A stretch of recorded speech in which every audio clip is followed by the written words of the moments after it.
السلام علیکم ورحمۃ اللہ وبرکاتہ۔ اشاعت القرات یوٹیوب چینل میں آپ کا خیر مقدم ہے۔ میں محمد عثمان قاسمی۔ ناظرین کرام، آج بات کرتے ہیں سونے اور چاندی کے نصاب کے تعلق سے۔ سونے اور چاندی کے نصاب کے تعلق سے کچھ لوگوں کے اندر غلط فہمی ہے، لہذا ان کے غلط فہمی کو دور کرنے کے لیے آج کی کلپ بنانے کی سعادت حاصل کر رہا ہوں۔ شریعت مطہرہ نے زکوٰۃ کے نصاب کے لیے، زکوٰۃ کے وجوب کے لیے دو نصاب مقرر کیے ہیں، ایک سونے کا نصاب ہے اور دوسرا چاندی کا۔ سونے کا نصاب عربی اوزان کے اعتبار سے 20 مثقال ہے، جس کا وزن تولہ کے حساب سے 7.5 تولہ اور گراموں کے اعتبار سے 87 گرام 480 ملی گرام ہوتا ہے۔ یہ سونے کا نصاب ہے۔ جو اس نصاب کا مالک ہے وہ صاحب نصاب سمجھا جائے گا اور اس کے اوپر زکوٰۃ واجب ہوگی۔ اگر وہ اس نصاب کا مالک نہیں ہے اور اس کے پاس سونے کے علاوہ چاندی یا کچھ پیسے یا سامان تجارت وغیرہ کچھ بھی نہیں ہے، تو ابھی 7.5 تولہ سونے کا اعتبار کیا جائے گا۔ دوسرا نصاب ہے چاندی کا۔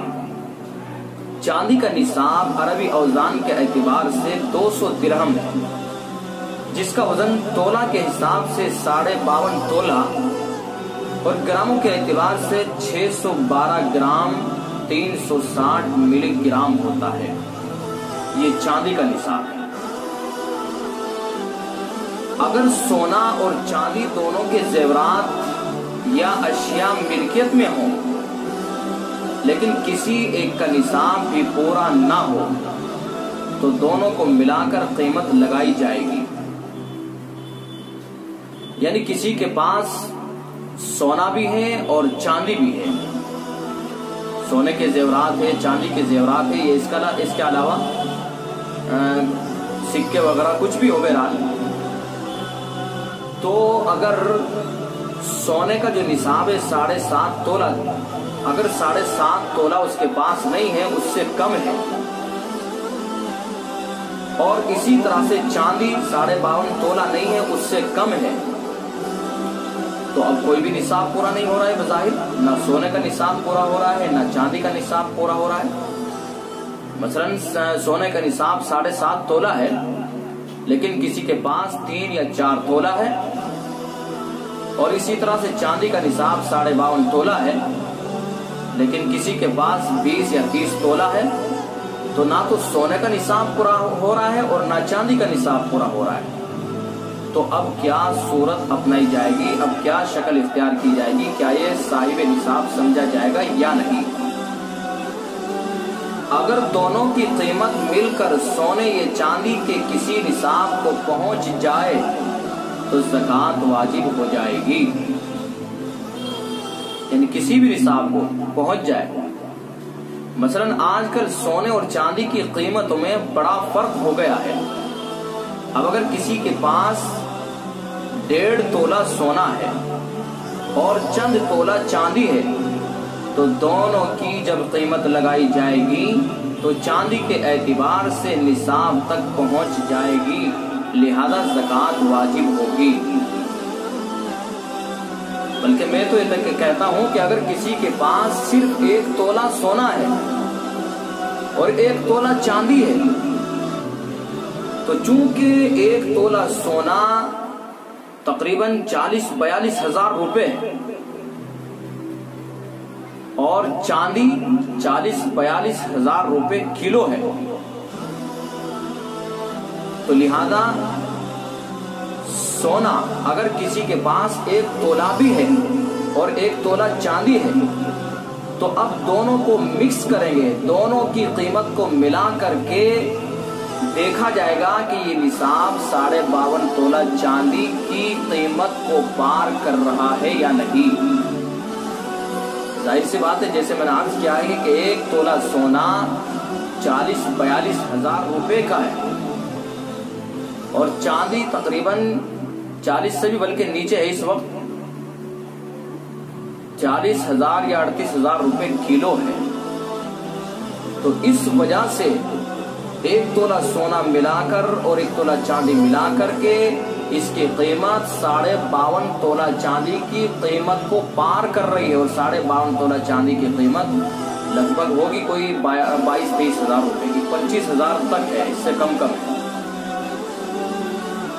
तो 52.5 तोला चांदी के निसाब को, उसकी कीमत को पार कर रहा है। इस वजह से ये साहिब निसाब समझा जाएगा और इसके ऊपर ज़कात वाजिब होगी।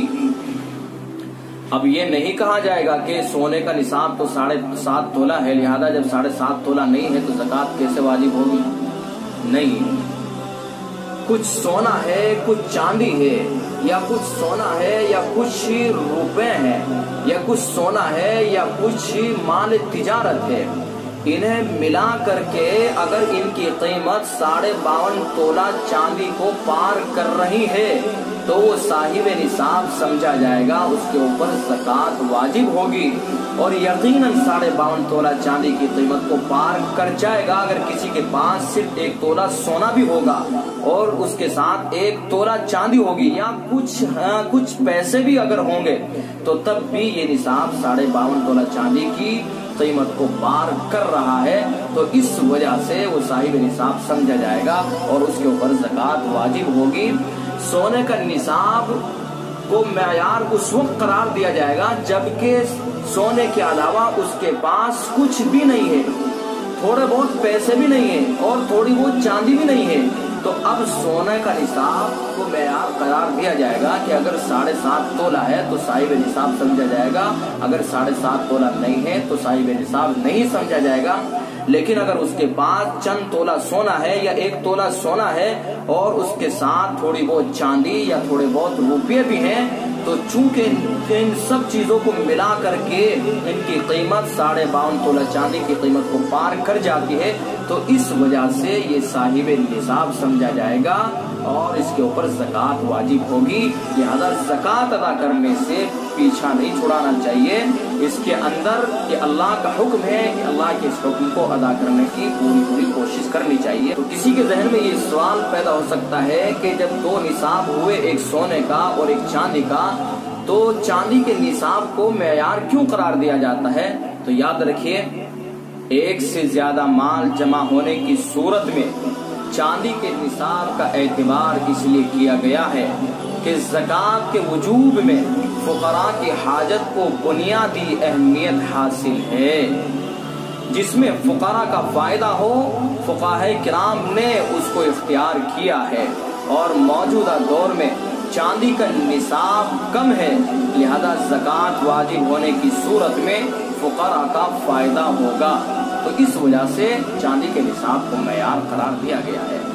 तो लिहाजा जिसके पास थोड़ा बहुत सोना भी हो, थोड़ी बहुत चांदी भी हो, या चांदी ना हो तो कुछ रुपये हो और थोड़े बहुत रुपये सबके पास होते हैं, तो वो पीछा ना छुड़ाए बल्कि ज़कात अदा करने की फिक्र करें। सिर्फ 2.5% का मुतालबा है, 40वें हिस्से का मुतालबा है, बहुत बड़ा मुतालबा नहीं है। लिहाजा इस मुतालबे को पूरा करने की हम फिक्र करें। अल्लाह ताला मुझे भी और आप सबको अमल करने की तौफीक अता फरमाए। व आखिर दावाना अल्हम्दुलिल्लाहि रब्बिल आलमीन। अस्सलामु अलैकुम।